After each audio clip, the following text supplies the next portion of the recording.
¿Lo leemos, compañero? ¿Sí? Bueno. El periodo que hemos abarcado aquí es demasiado amplio, con lo cual nos vamos a detener en algunas cuestiones particulares y otras las vamos a tratar en términos generales, ¿no es cierto? Para no defraudar también la expectativa de ustedes que vinieron acá a escuchar una charla en un día desapacible, hay cosas que vamos a profundizar y otras que no. Particularmente vamos a empezar hablando de que en 1931 se dan unas elecciones municipales, viene gobernando el rey Alfonso XIII, que tuvo distintos periodos, ¿no?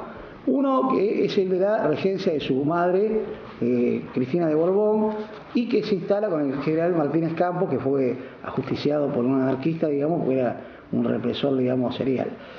Otro que es el periodo de lo que se llama el sexenio democrático, y otro que es, ¿cuántos son en realidad? Otro que es el de la dictadura de Primo de Rivera, que dura desde 1923 hasta 1930 más o menos.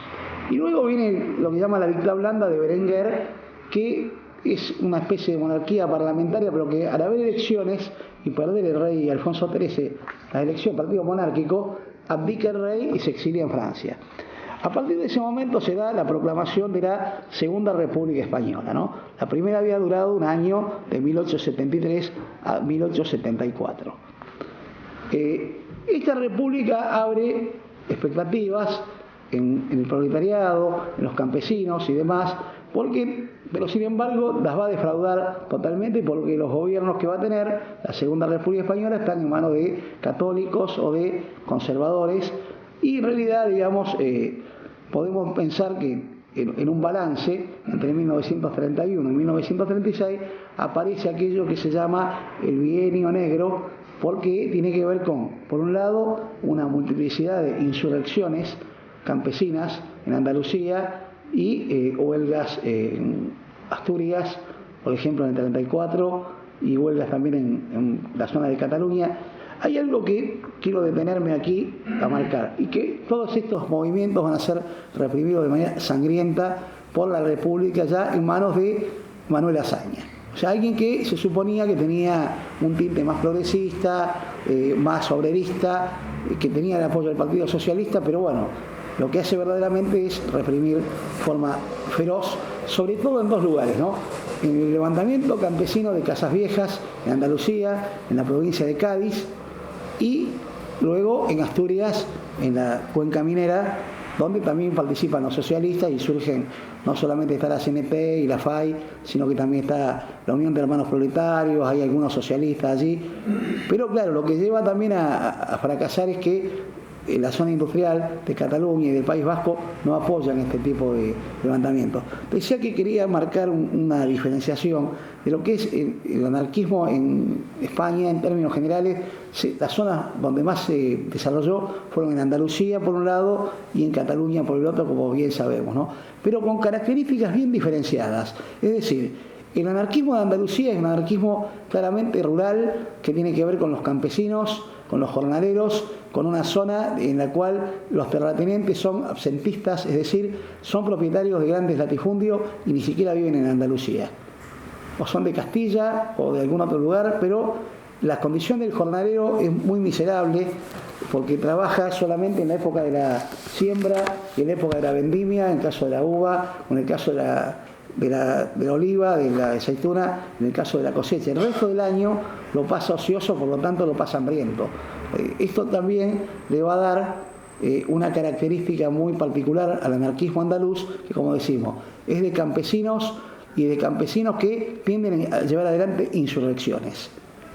Esto contrasta, no se contrapone, pero contrasta con el anarquismo de Cataluña, que viene también de fin del siglo XIX, pero con artesanos, sobre todo de gremio gráfico, o bien metalúrgicos, o bien de gremios industriales, la construcción, otros, y que va a tener más que ver con el comunismo libertario, con el anarcosindicalismo, ¿no?, en Cataluña. Si bien, bueno, estas son cuestiones teóricas que vamos a abordar, queremos marcar esta diferenciación, porque esto, a la hora de que se dé la revolución libertaria, van a surgir estas diferencias muy pronunciadas, quizá con muchos matices, como ya vamos a explicar, ¿no?, pero que se van a manifestar en el seno de CNT, de la Confederación Nacional de Trabajo, y de la Federación Anarquista Ibérica. Estos puntos de vista, no a nivel individual, sino a nivel, digamos, de qué pasa en cada región, ¿no? Cómo articular todo esto. O sea, yo creo que y creo que otros compañeros y compañeras compartirán esto. Nosotros los anarquistas tenemos la posibilidad, cuando analizamos la Revolución Española, de ver todas las teorías de Proudhon, de Bakunin, de Kropotkin, de Malatesta y de Fabri, de muchos otros, puestas a prueba. Es decir, no estamos hablando de alguien que se sentó tipo Marx en un gabinete y teorizó, sin defender a Marx, simplemente porque no tiene que ver con esto que son personas en algunos casos, como digo en Andalucía, semianalfabetas, que tienen en claro el objetivo de que la tierra es para quien la trabaja, por ejemplo. O en el caso de los obreros industriales, que tienen la concepción de hay que autogestionar, hay que socializar los medios de producción, no estatizarlos, no nacionalizarlos, y hay que ponerlos en marcha. Y esto lo hicieron. A mí me encantó el título que las compañeras eligieron para esta charla, cuando decimos la epopeya anarquista en España. Y yo creo, me permito decirles que podemos después, debatirlo y coincidir o no.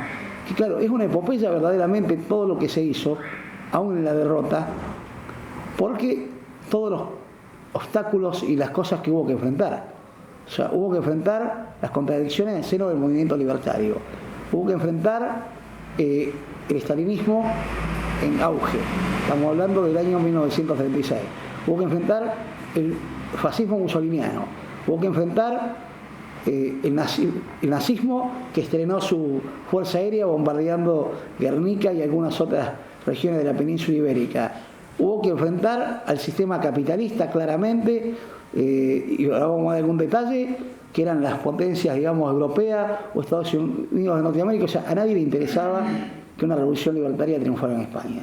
Creo que en medio de todo eso, hemos dado algunas cuantas charlas, ya tengo 57 años y ya hace 30 años estamos dando charlas. Creo que las charlas de 30 años atrás eran más complacientes. O sea, quizá no éramos tan autocríticos. Yo creo que si hacemos una actividad como esta, hablamos con la compañera antes de lo que es la pedagogía libertaria. Por acá no está el maestro. Acá hay un grupo de personas que vamos a tratar de reflexionar y de pensar, y que, no vamos a ser terminantes acerca, digamos, de ciertas conductas personales. Simplemente vamos a tratar de ver con qué se enfrentaban. A mí me parece que esto tenemos que verlo porque se dan fenómenos curiosos y a veces un tanto desagradables. Pensar que haya ministros anarquistas en la República, por ejemplo. Pensar que haya enfrentamientos al interior del movimiento libertario en términos de que algunos plantean la dictadura, el proletariado prácticamente, otros plantean el centralismo y otros plantean el comunismo libertario y las milicias, ¿no? O sea, digo esto porque es lo que realmente pasó.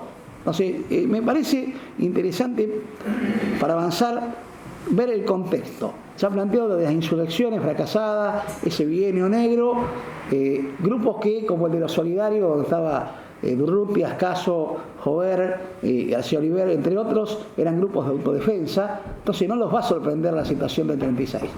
Llegados a febrero del año 36, hay elecciones en España y estaba claramente constituida la derecha con ese nombre, que yo creo que en pocos lugares, lo dije el año pasado, pero hay gente que no estaba el año pasado, entonces lo vamos a repetir. Es difícil encontrar, no hace mucho apareció en algún país latinoamericano, que haya un partido que se llame de derecha.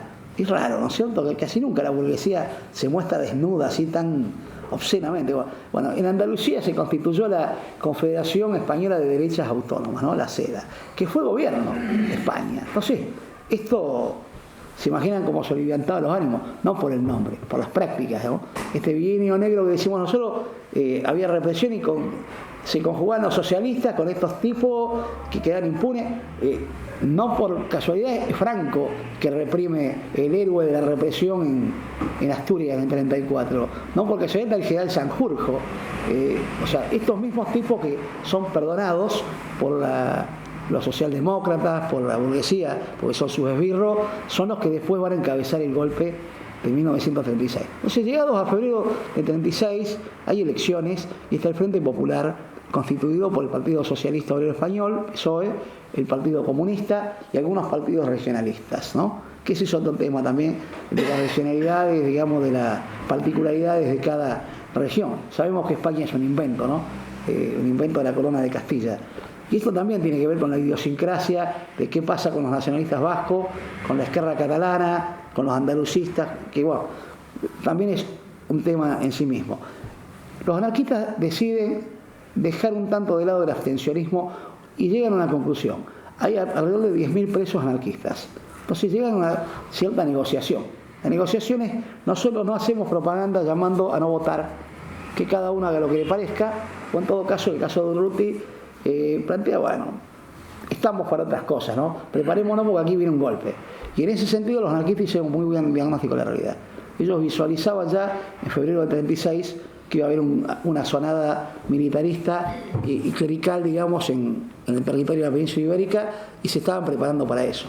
Tan es así, no vamos a hablar de este tema que voy a nombrar ahora porque es un tema en sí mismo, que se reúne un congreso en Zaragoza a pensar la sociedad libertaria. Una sociedad en la cual los vínculos interpersonales fueran distintos, en los cuales se socializaron los medios de producción. Y cuando uno lee ese programa, ¿no?, de febrero del 36, es interesante para ver cómo alguien pensó, cómo trabajadoras y trabajadores pensaron, o mujeres y hombres pensaron, una sociedad como la que creo que anhelamos muchos de los que estamos acá. Lo que no creo que hayan imaginado es que 6 meses después iban a estar llevando adelante esto, acompañados en ese momento por miles de mujeres y hombres, ¿no?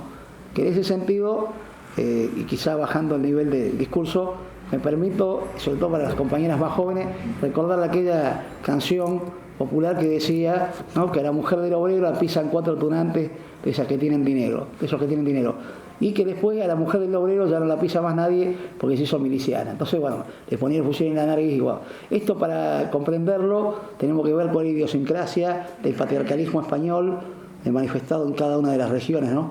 Y la implicancia que tiene la creación de la agrupación Mujeres Libres, la implicancia que tiene el papel de las milicianas, que yo creo que, salvo Lucía Sánchez Abornil o alguna otra mujer, no sé si se definían como feministas, ¿no? Querían ser eso, mujeres libres, y que además tuvieron que luchar también contra el patriarcalismo al interior del movimiento anarquista. Los anarquistas deciden no llamar a no votar. Gana el Frente Popular y prácticamente a los pocos meses, el 18 de julio, el 17 y 18 de julio, hay un alzamiento militar en Marruecos encabezado por Francisco Franco Bahamonde, que por 4 lucas de tela, el dueño del diario ABC de Madrid, le pone el avión para que venga vía las Canarias al continente. La única buena noticia, en medio de todo lo que estoy contando, es que el general Sanjurjo estaba en Portugal, donde ya estaba la dictadura de Oliveira Salazar, ¿no?, nacionalista, católico, militarista. Y digo, la buena noticia es que se le cayó el avión a Sanjurjo, entonces no llegó a la península. O sea, se dio el pronunciamiento, pero Sanjurjo no llegó nunca.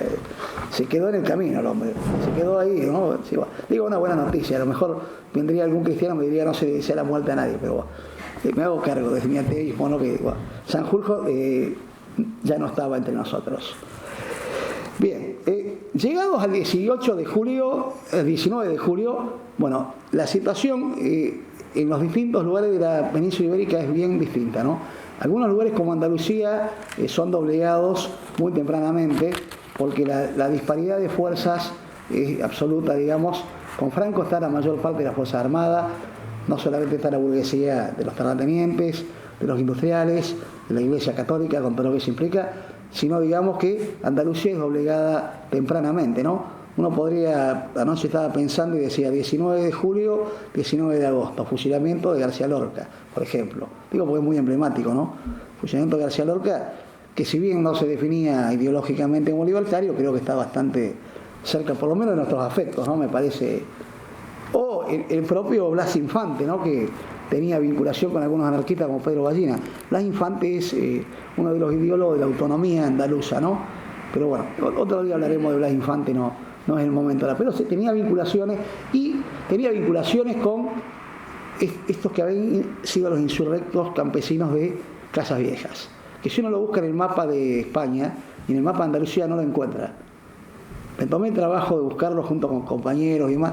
Le cambiaron el nombre para que no se sepa ni que existió Casas Viejas, ¿no? Hay una película que los compañeros pasaron alguna acá, búsquenla, es interesante verla, porque está protagonizada por los descendientes de aquellos reprimidos en aquel momento, vistiendo las ropas de sus antecesores, ¿no? Es una cosa muy emotiva. Encima en color sepia.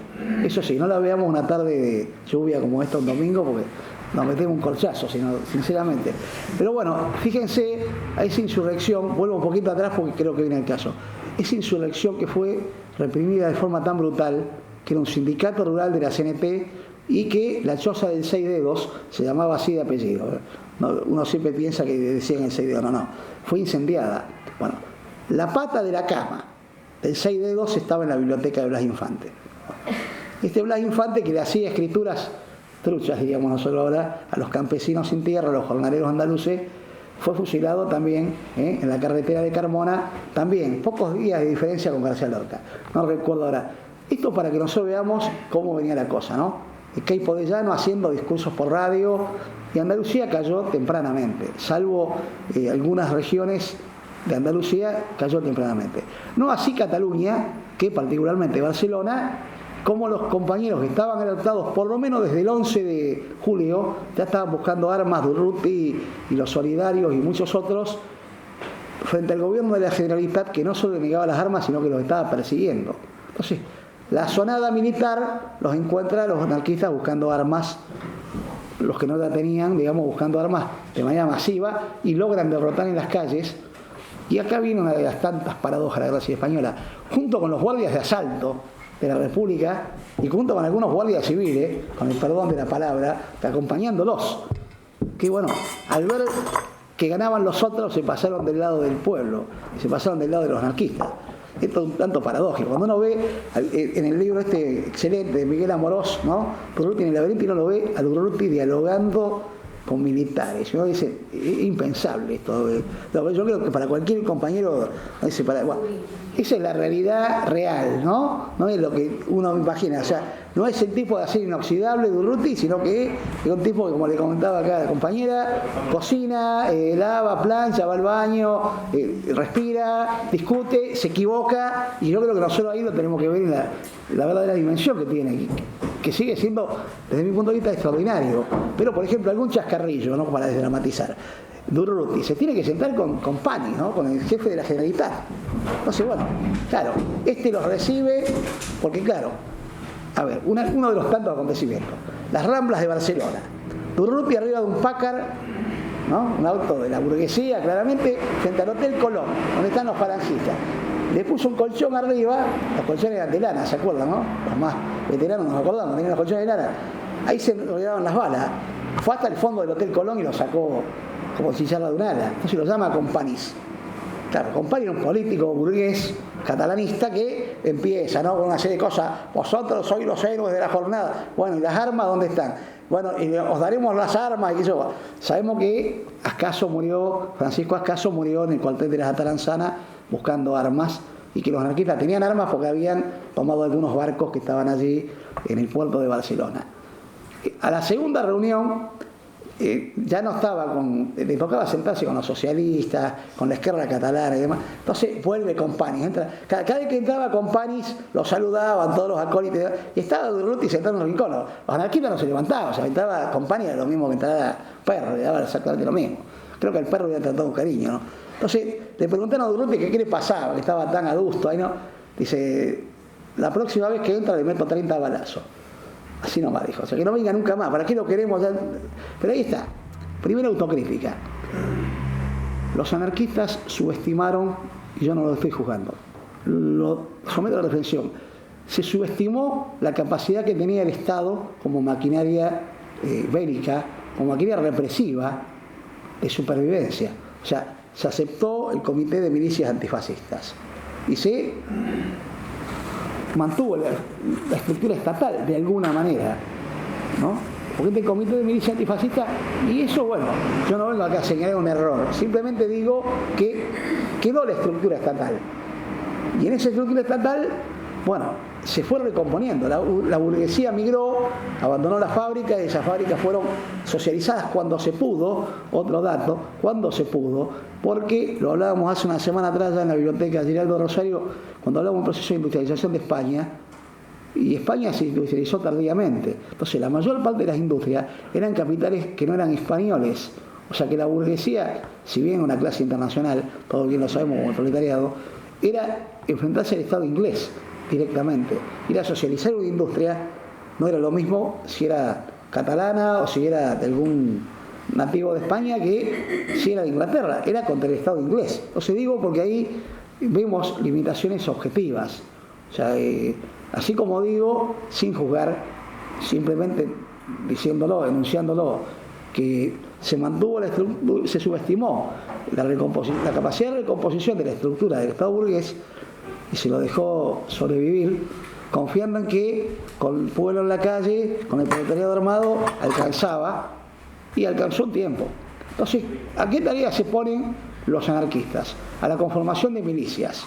Y ese es el primer enfrentamiento fuerte que tienen. Los catalanistas, los socialistas, los bolcheviques, ¿qué querían? Un ejército.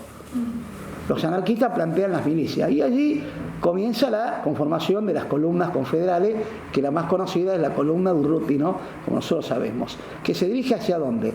Se dirige hacia Aragón, a socializar las tierras. ¿Cuál era la misión de estas columnas confederales? Bueno, por un lado, dar la batalla a los insurrectos, ¿no? Militares, clericales, fascistas, y por otro lado, ir acompañando el proceso de colectivización de tierras de los campesinos. Y yo voy a hacer una breve lectura, pero me parece importante el discurso que Urruti pronuncia a principios de agosto de 1936 en el pueblo de Bujaralós, porque es la primera salida de la columna, digamos, en la cual son derrotados. Y no es demasiado extenso y quiero compartirlo con ustedes. Me parece realmente muy interesante esto, ¿no? Es más, se los puedo dejar estos materiales.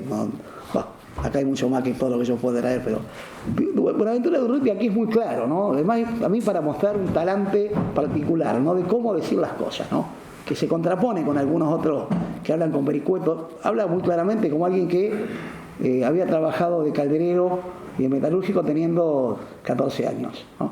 Digo, un poquito también tiene que ver con lo cotidiano, ¿no? Como la existencia, me permito decir, determina cierta conciencia, o por lo menos la condiciona. Dice Urruti: amigos, nadie ha venido a esta columna forzado. Es cada uno de vosotros que habéis elegido libremente vuestra suerte. Y la suerte de la primera columna de la CNT y de la FAI es muy ingrata. García Oliver lo anunció por radio en Barcelona.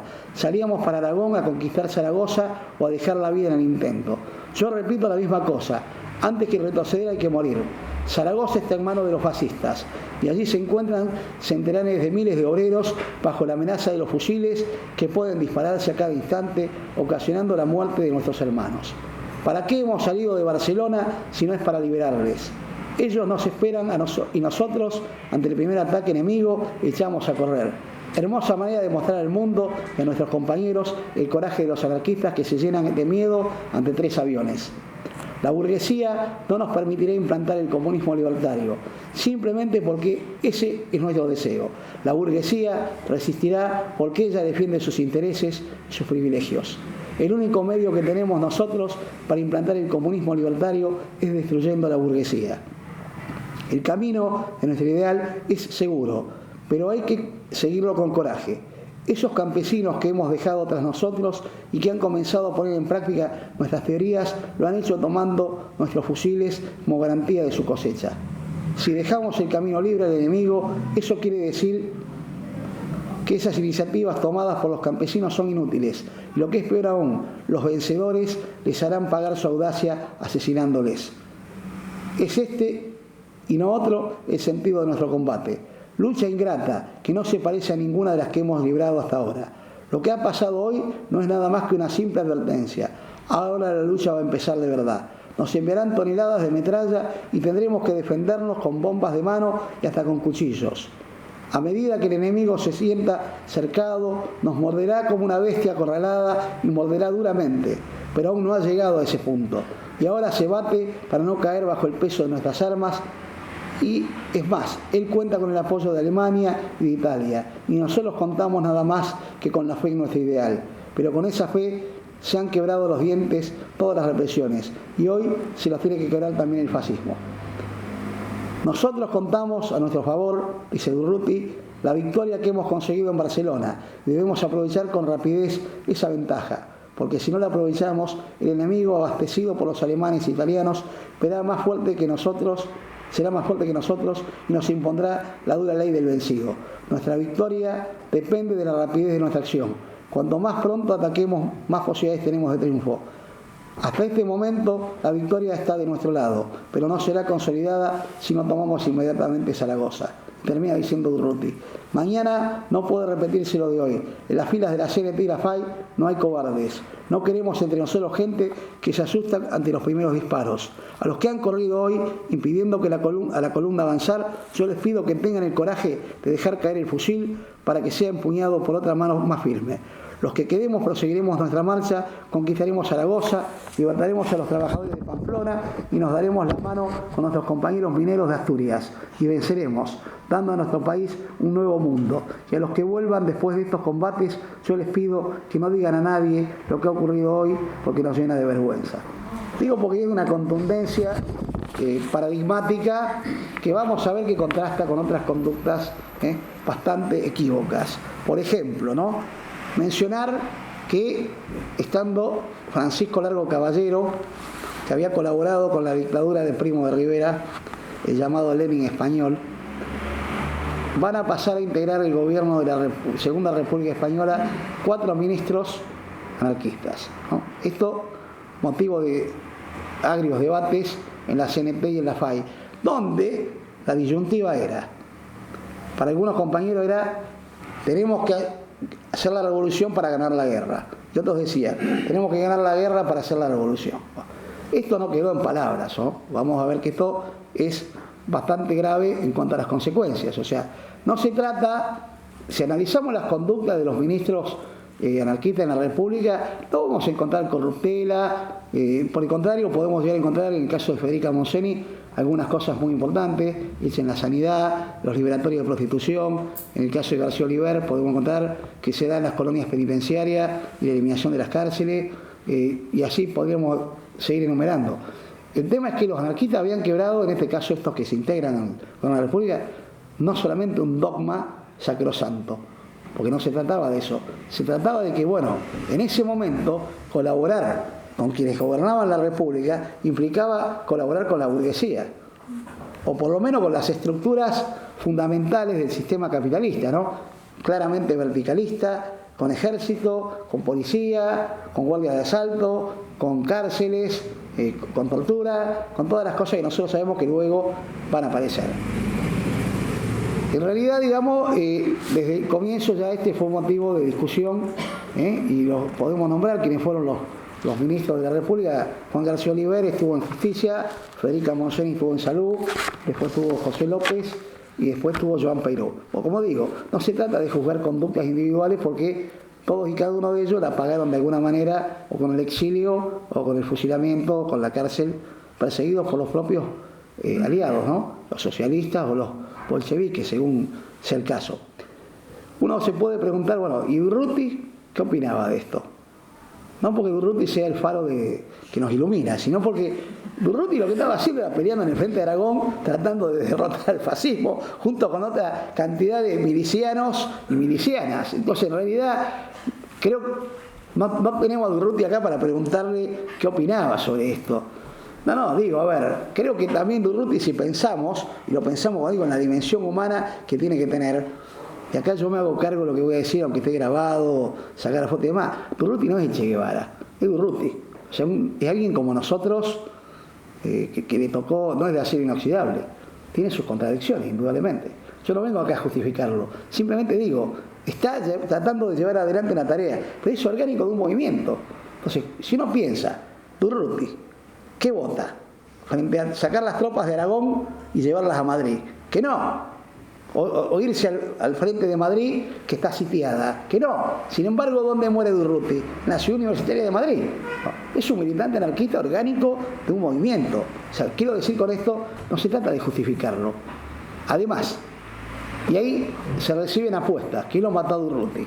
Me rehúso a pensar, es un tema en sí mismo, que Durruti se le escapó una bala de fusil. Realmente creo que Durruti tenía tanta destreza con la bala de fusil como los compañeros que diseñaron aquel afiche haciendo diseño gráfico en la computadora, o como algún otro que no solo, digamos, acomodando libros en un archivo. Se me ocurre pensar eso. Si me preguntan, yo creo que son los bolcheviques claramente, porque es un punto de vista, porque me llama la atención la fastuosidad del entierro de Durruti, donde lo que va delante de todo es el embajador de la Unión Soviética. Entonces es un dato, me llama la atención. Van los catalanistas, van los republicanos, y después, bueno, el que busque cómo fue el velatorio de Durruti,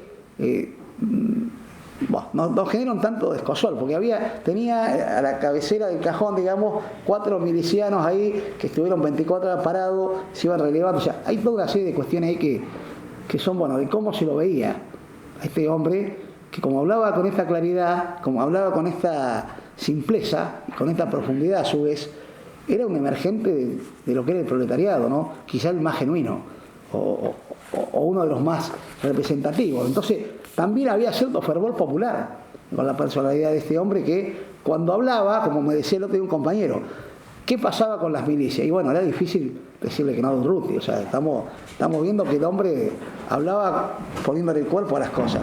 La muerte de Durruti en buena medida es también el principio del fin de la revolución libertaria. No termina la charla ni mucho menos, llevamos... Justo en esa época fue el llamado a la milicia internacional. ¿Cómo fue un poco eso de la milicia internacional? Ya vamos a hablar de eso.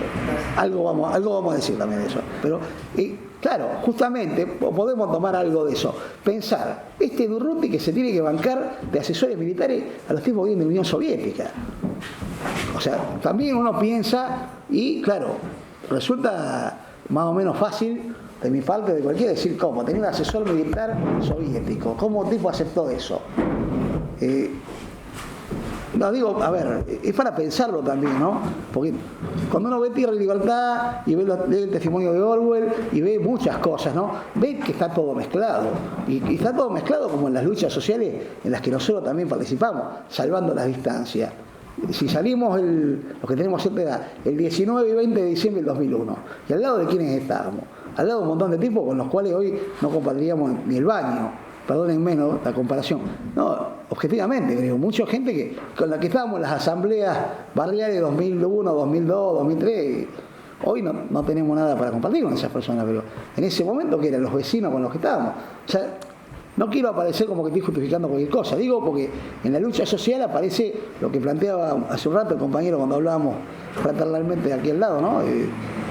Nos aparece la realidad cruda, ¿no? Se acabó la teoría. O sea, no nos alcanza Bakunin, no hacemos un leninista que saca, qué sé yo, el día y el Estado y dice, acá está, esta es la receta. Y eso es un verdadero problema. Interesante, un discurso de Durruti también, no voy a leer muchas cosas, pero quiero compartirlo porque es casi el último. Durruti va a ser asesinado el 20 de noviembre, y esto es lo que Durruti dice el 4 de noviembre. Lo traigo a colación porque me parece que no es un dato menor. Lo dice desde Barcelona, mejor dicho, es irradiado en Barcelona, pero él está en el Frente de Aragón todavía. Y dice, trabajadores de Cataluña, me dirijo al pueblo catalán, a ese pueblo generoso que hace 4 meses supo deshacer la barrera de los militarotes que querían someterle bajo sus botas. Os traigo un saludo de los hermanos y compañeros que luchan en el Frente de Aragón a unos kilómetros de Zaragoza, que están viendo las torres de la Pilarica. A pesar de la amenaza que se cierne sobre Madrid, hay que tener presente que hay un pueblo en pie y por nada del mundo se le hará retroceder. Resistiremos en el Frente de Aragón ante las hordas fascistas aragonesas y nos dirigimos a los hermanos de Madrid para decirles que resistan, pues los milicianos de Cataluña sabrán cumplir con su deber como cuando se lanzaron a las calles de Barcelona para aplastar el fascismo. No han de olvidar las organizaciones obreras cuál debe ser el deber imperioso de los momentos presentes. En el frente, como en las trincheras, hay un pensamiento y un solo objetivo. Se mira fijo, se mira adelante, con el solo propósito de aplastar el fascismo. Ahí es donde de alguna manera vemos que esta disyuntiva queda tensionada. O sea, Durruti está hablando de que para derrotar el fascismo hay que hacer la revolución. O sea, para ganar la guerra hay que hacer la revolución. Yo creo entender eso en este discurso con mucha claridad, ¿no? A diferencia de los que están en el gobierno de la República ya, porque esto es noviembre, o sea, están desde agosto colaborando en el gobierno de la Segunda República. Pedimos al pueblo de Cataluña que se terminen las intrigas, las luchas intestinas y que os pongáis a la altura de las circunstancias. Dejad las rencillas y la política y pensad en la guerra. El pueblo de Cataluña tiene el deber de corresponder a los esfuerzos de los que luchan en el frente. No tendrá más remedio que movilizarse todo el mundo y no crean que se han de movilizar siempre los mismos. Si los trabajadores de Cataluña han de asumir la responsabilidad de estar en el frente, ha llegado el momento de exigirle al pueblo catalán el sacrificio también de los que viven en las ciudades. Es necesaria una movilización efectiva de todos los trabajadores de la retaguardia, porque los que ya estamos en el frente queremos saber con qué hombres contamos detrás de nosotros. Me dirijo a las organizaciones y les pido que se dejen de rencillas y de zancadillas. Los del frente pedimos sinceridad, sobre todo a la Confederación Nacional del Trabajo y a la FAI. Se está diciendo de Urruti esto, ¿no? Que es de la CNT y de la FAI, indubitablemente. Pero bueno, pedimos a los dirigentes que sean sinceros. Les dice dirigentes. Cuando un anarquista dice dirigente, está diciendo dirigente justamente, ¿no? No es suficiente con que nos envíen cartas al frente alentándonos y con que nos envíen ropa, comida, cartuchos y fusiles. Es necesario también darse cuenta de las circunstancias, prever el avenir. Esta guerra tiene todos los agravantes de la guerra moderna y está costando mucho a Cataluña. Se tienen que dar cuenta los dirigentes de que si esta guerra se prolonga mucho, hay que empezar por organizar la economía de Cataluña. Hay que establecer un código en el orden económico. No estoy dispuesto a escribir más cartas para que los compañeros o el hijo de un miliciano coma un trozo de pan o un vaso de leche más, mientras existen consejeros que no tienen tasa para comer y gastar. Ahí tenemos el sistema funcionando, la lucha de clase planteada en lo concreto, en tipos que se reivindicaban anarquistas. Y se lo está diciendo Urruti, ¿no? Nos dirigimos a la CNT y la FAI para decirles que si como organización controlan la economía de Cataluña, deben organizarla como es debido y que no piense nadie ahora en aumentos de salarios y en reducciones de horas de trabajo. El deber de todos los trabajadores, especialmente los de la CNT, es el de sacrificarse y el de trabajar lo que haga falta. Esto hoy por hoy está siendo cuestionado por algunos que nos vienen a correr por izquierda, marxista-leninista y demás, ¿no? Con toda una serie de cuestiones que creo que todos más o menos conocemos, ¿no? Gente que se levanta a las 5 de la mañana para ir al baño, pero que tiene el lomo virgen. Esto corre por cuenta mía, ¿no? Es el espacio cosechando amigos en la charla. Si es verdad, dice Urruti, que se lucha por algo superior, os lo demostrarán los milicianos que se sonrojan cuando ven en la prensa esas suscripciones a favor suyo, cuando ven esos pasquines pidiendo socorro para ellos. Los aviones fascistas nos tiran en sus visitas diarios en los que pueden leerse listas de suscripciones para los que luchan, ni más ni menos que hacéis vosotros. Por esto tenemos que deciros que no somos grosseros y por lo tanto no aceptamos la caridad bajo ningún concepto. El fascismo representa y es en efecto la desigualdad social.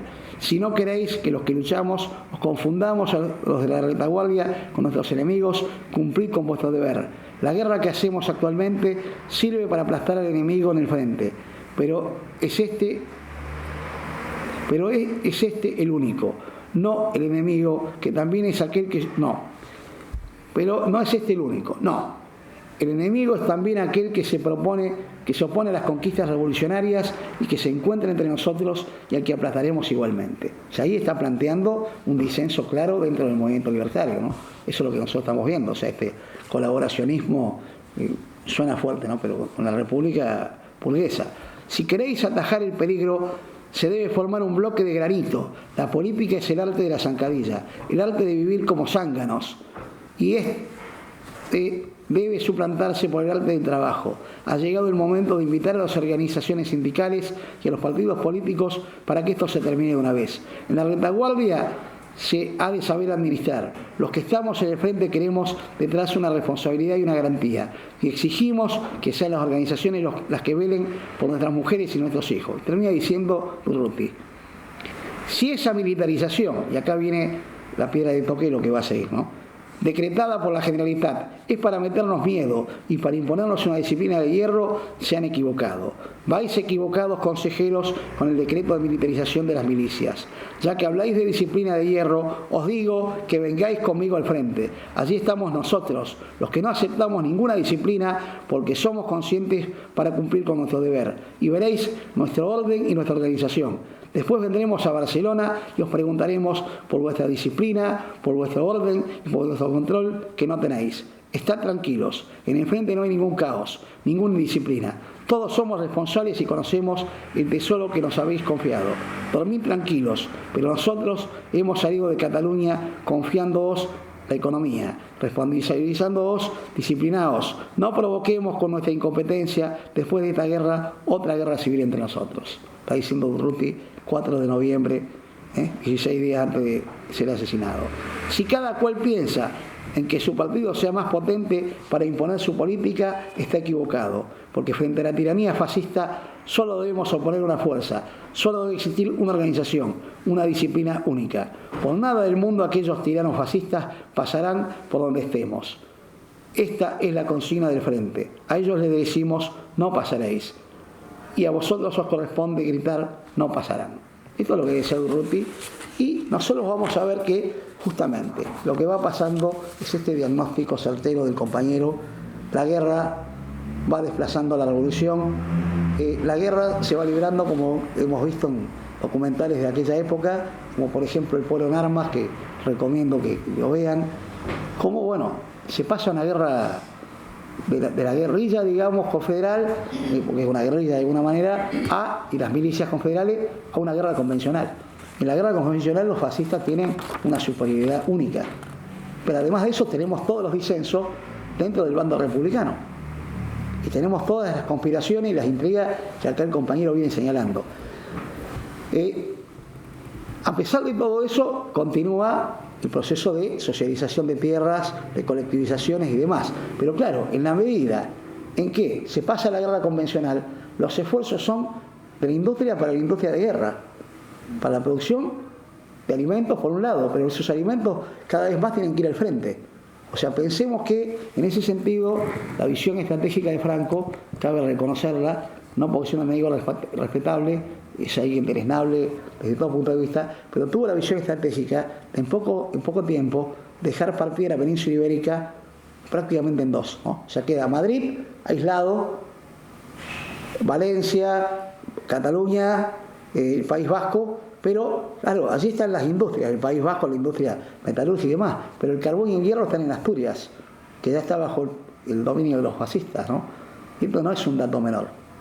Además de los manejos del Partido Socialista que, vinculado con el Partido Comunista Español, que era minoritario, hacen los acuerdos con la Unión Soviética que cambia las armas por el oro de América, famoso oro de Moscú, pero el oro de América que estaba todavía en el Banco de España, y que ese oro trae a cambio algunos alimentos, armas que ya no sirven, son rezagos de guerra y los accesorios militares. Entonces, vamos viendo cómo comienza un disenso mayor al interior del movimiento anarquista. Y a mí me interesaba destacar, hay muchos temas de los que podemos hablar, particularmente el surgimiento de la agrupación Los Amigos de Durruti, ¿no? Durruti, como dijimos, fue asesinado en noviembre del año 36 y hay un declive de la revolución social libertaria en casi todo el territorio, digamos, que todavía no había caído en manos de los fascistas.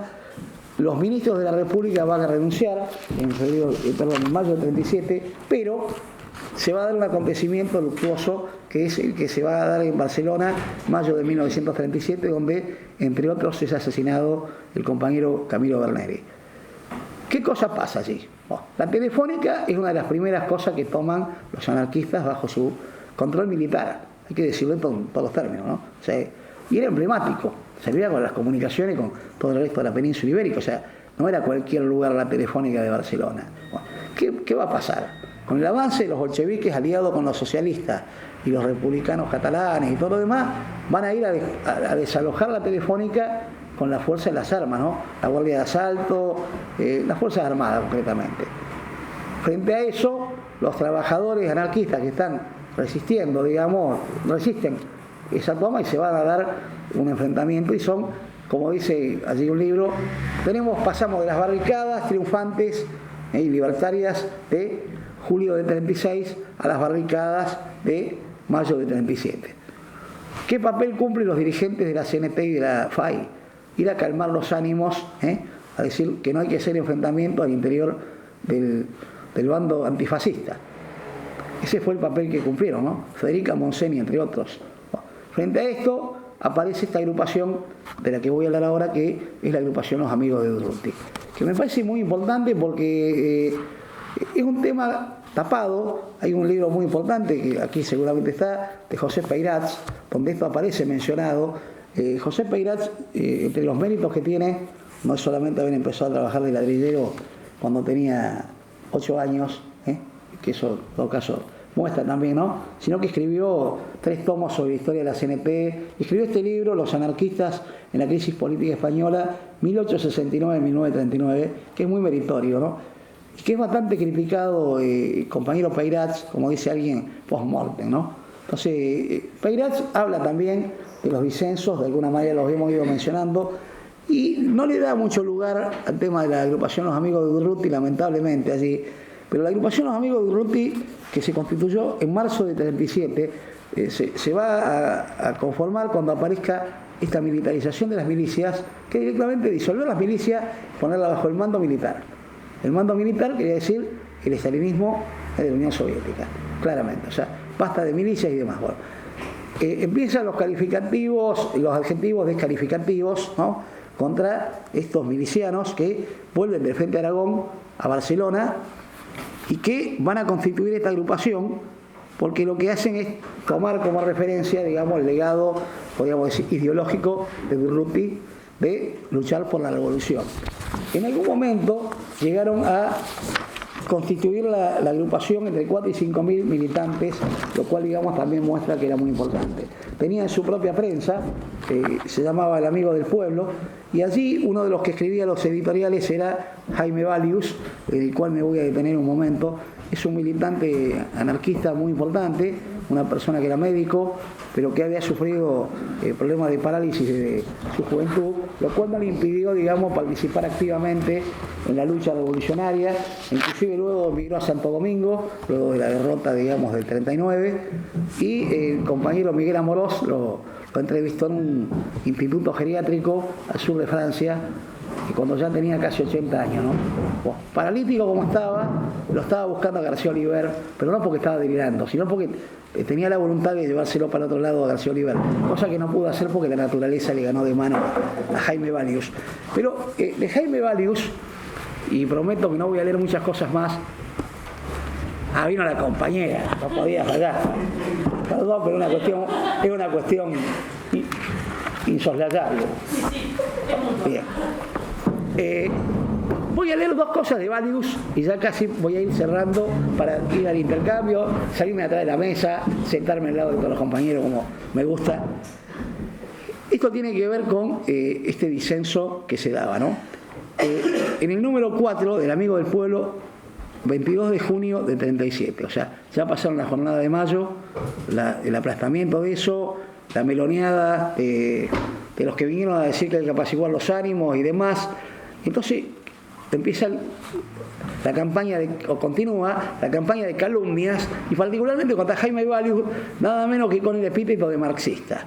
A lo cual le contesta lo siguiente, ¿no? Digo, para que un anarquista le diga marxista, en general se nos olivianta el ánimo y no para bien. En todo caso, si lo dicen Groucho marxista, puede ser que lo aceptemos simpáticamente, pero es otra historia esa. Dice Valius, en defensa propia necesito una aclaración. La polémica suscitada por las jornadas de mayo ha dado pie a una disputa algo encrespada. En el diálogo hemos intervenido los amigos de Durruti y los comités regionales de la CNT y de la FAI, amén de la Federación Local de Sindicatos Únicos. Los camaradas responsables de los amigos de Durruti hemos dado un tono revolucionario a las discrepancias, rehuyendo el sentido personalista que por parte de algunos camaradas se le ha querido dar. En determinadas ocasiones casi se nos ha maltratado. No voy a hacerme eco de versiones infamantes, pero sí que no puedo silenciar que en torno de mi persona se ha forjado una leyenda de marxismo que desearía se rectificase. En Fragua Social de Valencia se ha afirmado que yo soy marxista. En otros voceros se ha recogido esta insinuación de Fragua Social y se ha sostenido que nuestra agrupación era una amalgama de marxistas y otras raíces similares. En un pleno de grupos anarquistas tuve que morderme los labios para no contestar a un camarada que recordaba que yo procedía de un campo político. Y también me resigné a escuchar de labios de otro asistente al pleno que yo era un despechado. Hace tiempo que desde Solidaridad Obrera se me dijo lo mismo. No hice caso. Más tarde, a propósito de la aparición de un semanario que dirigía Carbó, al que ayudaba como redactor, se me tachaba de la misma condición. Carbó era un dirigente catalanista, digamos, nacionalista catalán, al que ayudaba como redactor y se me tachaba de la misma condición. Y en diversas ocasiones he tenido que ser botejado con el mismo epíteto. Pregunto a los camaradas qué tal insinuación han lanzado. El por qué me llaman marxista. ¿Es por ventura que yo sea marxista? Porque soy un enemigo acérrimo de los partidos políticos pequeños burgueses y de toda la gentuza que en nombre de la revolución se han lucrado y todavía se lucran, a pesar de que se derrama la sangre a torrentes en los campos de batalla. Se me llama marxista porque soy anticolaboracionista y porque comprendo que nuestra posición fortalece tan solo a nuestros adversarios. Se me llama marxista porque yo he tenido la franqueza de escribir y de llevar a la luz pública lo que otros camaradas solo se atreven a decir en las mesas de café. ¿Por qué se me achaca tal condición? Es debido a que yo en mayo consideré que debía llevarse adelante el movimiento hasta la total anulación de la Generalitat. ¿Será por mi criterio de que la sangre no ha de derramarse estérilmente y que cuando se exige el sacrificio a la clase trabajadora ha de ser para beneficiarse, pero no para perder posiciones? Necesito una aclaración.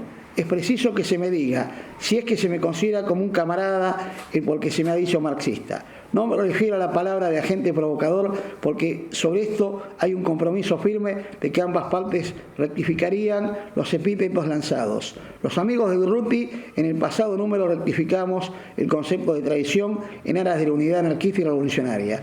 Y esperamos que los comités rectificarán el concepto de agentes provocadores. Es de justicia.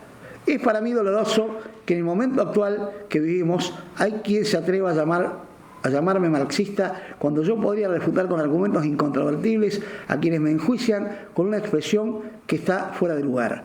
Yo que asisto a las asambleas de los sindicatos y que acudo a reuniones específicas, podría hablar de la pérdida de sentido de clase que he observado en diversas ocasiones. He oído decir que teníamos que hacer política, así, camaradas, en un sentido abstracto, y casi nadie ha protestado. Yo que me he horrorizado ante un sinfín de casos, se me llama marxista porque me siento revolucionario 100%. Es penoso hacerse la defensa propia. Pero si mi pluma, que ha defendido siempre con calor a la CNT y la FAI, es justo y lógico que un día sirva para defender mi honradez y mi vida propia.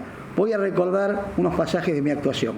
A la vuelta de mi exilio de tierras francesas en la época de Primo de Rivera, combatí a la Generalitat en un instante que podían enchufarme y desde entonces defiendo a la CNT y a la FAI. A pesar de estar casi paralítico, he pasado por la cárcel y he ido esposado en una conducción a Madrid por defender con cariño y tesón a nuestras organizaciones, por combatir a quienes eran antes amigos míos. ¿No es suficiente esto?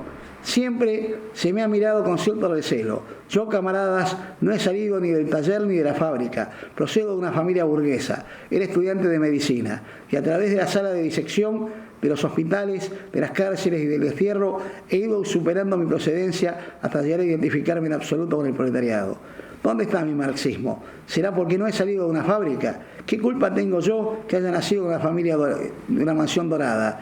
En cambio, puedo afirmar que mi vida ha sido presidida por una absoluta honradez y que no me he lucrado con nada ni con nadie. En una palabra, que no soy un aprovechado como hay tantos. Ha llegado la hora de aclarar mi situación.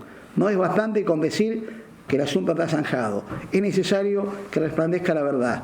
Porque a mí, lo que a mí atañe, me dirijo a todos los camaradas que desde la prensa hayan lanzado tal afirmación, que me digan el por qué soy marxista. No se trata de ventilar cuestiones personales. es mi propia honradez la que está en litigio y necesita una aclaración. Esto lo plantea así Jaime Valius. Me parece que es un documento interesante, porque no se trata acá de estar revolviendo el tarro de basura, simplemente de poner las cosas donde corresponde. Poco tiempo después, Joan García Oliver, que ya lo hemos mencionado varias veces, estaba recibiendo un barco que venía de la Unión Soviética con la bandera de la FAI izada, a grito de "viva la FAI, viva la URSS". A lo cual un compañero de los amigos de Urruti se acercó con el listado de los presos anarquistas que estaban en las cárceles de la República para enrostrárselo al embajador soviético, ¿no? A lo cual todavía está esperando una respuesta. No la hubo, nunca la hubo. Entonces, de alguna manera, esto lo queremos poner sobre el tapete porque nos parece importante. Y nos parece importante, y ya cerramos con una muy breve lectura de otro artículo de Valius y ya pasamos al debate, ¿no? Y a Julio le decimos que se siente, compañero. No, está bien. Está bien que sea espartano, pero, a ver. Estuve sentado toda la tarde, por nada. No me doy acá, pero... Para sacrificado estuvo Jaime Valius, Julio, ya, dejemos, Está bien que sea colega tuyo, pero, viste, no... Era médico. Bien. Dice Jaime Valius, el testamento de Urruti. Esto es previo a lo que estábamos leyendo, pero para el cierre me parece un escrito que vale la pena compartir. A los pocos días de haber escuchado la ciudad de Barcelona, la voz recia del camarada Urruti, una bala perdida en el océano del fragor del combate, apagaba los latidos y las ansias del anarquista que se había convertido en un pedazo del alma popular. Pero la grandiosidad de los últimos momentos del camarada fenecido posee tal envergadura que sigue marcando el surco por el que habrá de recorrer la nave social si quiere llegar a puerto. Aún retenemos en nuestros oídos las expansiones tajantes que pronunció Urruti en una noche memorable que difícilmente se difuminará a través de las fechas. Por memorable que sean los acontecimientos que se suceden a lo largo del periodo revolucionario, y tampoco podremos ahuyentar de nuestra hilera de recuerdos la fisonomía que ofrecía en aquella noche apoteósica la capital de Cataluña industrial. Durante la locución que presidió la muerte del malogrado camarada, las arterias barcelonesas ofrecían un aspecto multitudinario. La población catalana estaba pendiente de las ondas que transmitían el verbo encendido de un hombre que supo morir por los ideales que presidieron su agitada vida. Y al cabo de unas horas de haber escuchado las sensatas indicaciones que percibían los trabajadores catalanes por conducto de un representante del Frente de Aragón, se seguía comentando lo que había dicho con su clásica energía y entereza el anarquista, que sintió cerrarse sus párpados con la entera satisfacción de haber derramado su sangre por la redención del proletariado. La peroración del llorado camarada constituye el legado revolucionario que hemos de cultivar y llevar a la práctica. La memoria de nuestro Urruti no ha de honrarse solamente con actos fúnebres, más o menos espectaculares. Lo que posee un verdadero interés es el cumplimiento de la voluntad del anarquista y revolucionario que clamó como un gigante horas antes de su heroica muerte en las avanzadillas de la revolución que se debate en el corazón de la desolada Castilla. Las palabras de Urruti, que resonaron con intensa emoción en el firmamento barcelonés, encarnan el genuino pensamiento de la clase trabajadora. Urruti afirmó rotundamente que los anarquistas exigimos que la revolución tenga un carácter totalitario. Y aquí se refiere a lo siguiente, ¿no? Una nota a pie de página. El carácter necesariamente totalitario de la revolución española fue una característica fundamental del pensamiento teórico de la agrupación Los Amigos de Urruti. Término totalitario que significa abarcar todos los aspectos de la vida cotidiana, social y política, tanto burgueses como proletarios. Pero la idea esta no tiene nada que ver con la dictadura del proletariado. Tiene que ver con esto de una visión total, de una visión integral, que a veces se nos escapa, ¿no? Y que no deja de ser un dato interesante lo que está señalando Valius, ¿no? Esto que decimos, ¿no? La disyuntiva no puede ser el antifascismo. Yo veía hoy un stencil en la Plaza Jusay, allá en la avenida Córdoba y Junín, que decía coordinadora antifascista de Buenos Aires, vamos por la revolución proletaria, no sé cuántas cosas más. Bueno, a esta altura nos encontramos con un montón de gente que se dice antifascista y no sabemos bien, ¿no? Llegado el caso, cuáles son sus prácticas internas y externas, ¿no? Digo porque nos suele pasar cuando vamos a las marchas, ¿no? Que casi estamos en minoría absoluta. Digo, por lo menos en cuanto a las cosas que nosotros postulamos, ¿no? Por ejemplo, yo nunca escuché un anarquista pidiendo juicio y castigo a los genocidas, ¿no? Jamás. Castigo, punto, terminado, ¿no? Eso suena jacobino y suena fuerte, ¿no? Estamos hablando del enemigo de clase. Termina diciendo, compañero, y que los camaradas que con tanto tesón se enfrentan al fascismo en los campos de batalla no están dispuestos a que nadie escamotee el contenido revolucionario y emancipador de la hora presente. Y termina Valius diciendo, se rebeló nuestro Durruti contra ciertas apreciaciones que en boca de algunos elementos son de un colorido castrador. Supo plasmar con trazos felices el pensamiento que anida en los lugares de trabajo. Sus últimas palabras, dirigidas a sus hermanos de infortunio y de clase, tienen todo el valor de un testamento revolucionario. No se encuentra en los anales revolucionarios del proletariado español un solo hombre que haya rubricado de una manera tan heroica y eficiente un pasado y un presente. El Durruti que levantó en vilo al proletariado de las barriadas y que arrugó por unos instantes los rostros grasientos de la burguesía en plena bancarrota es el mismo Durruti que contemplamos en una casilla de peones camineros en el término de Bujaralós. La manifestación monstruosa que acompañó el féretro de Durruti cerró tan solo la existencia física del indómito anarquista, pero el testamento de Durruti no ha perecido, persiste con más fuerza que en la misma noche de arenga. Nosotros sabremos plasmar su última voluntad. Esto lo firma en Solidaridad Obrera, paradójicamente, 6 de diciembre de 36. O sea, los amigos de Durruti se encontraron con que ni siquiera tenían acceso a la prensa del movimiento libertario. Por eso tuvieron que crear su propio medio de prensa. Bueno, podríamos hablar de muchas cosas más y seguramente lo haremos, pero más o menos esto es lo que queríamos exponer para pasar al debate. Digo, miré el lugar que me corresponde, que es sentarme al lado del compañero.